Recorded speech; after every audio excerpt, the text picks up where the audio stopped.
asked you earlier to hold that thought regarding the 2-4 and the 5-7, and so we're going to pick up the trail of the 2-4 and the 5-7 in terms of the dynamics that time uses for manufacturing causal sequence and force unification.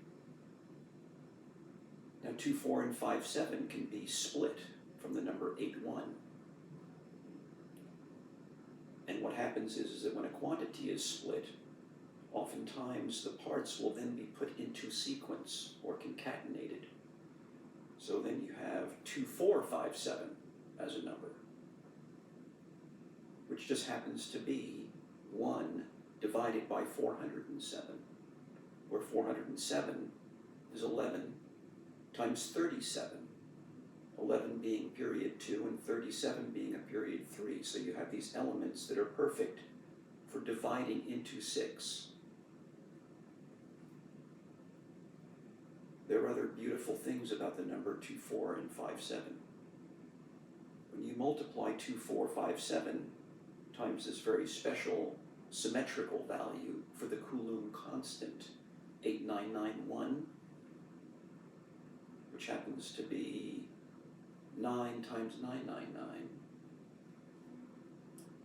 24 units of 8991 gives you 215784, where you'll notice that sequence 215784 is a halving sequence. So you're going from 2 to 1 and from 1 to 5. So you've divided the 1 in half to get 5, then you divide 5 in half to get 7. And you divide 7 in half to get 8. You divide 8 in half to get 4. And 4 in half gives you 2, and the cycle begins again. Okay? In contrast with the number 57. And 57 units of 8991 gives you this reversal of the trigram sequence, which is 512487. So it is not dividing in half, but it's doubling 512487. And those are viscosity controls for the system, for matter and dematerialization. Because when you divide things in half, then they disintegrate. When they spread out, they disperse. In contrast with a growth sequence would be doubling.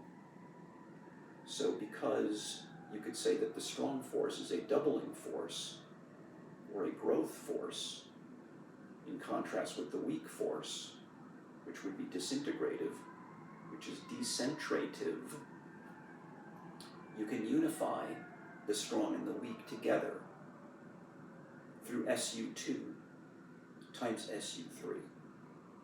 And that is where the 2-4 and the 5-7 come together as 2-4-5-7 equal to 1 over 11 times 37.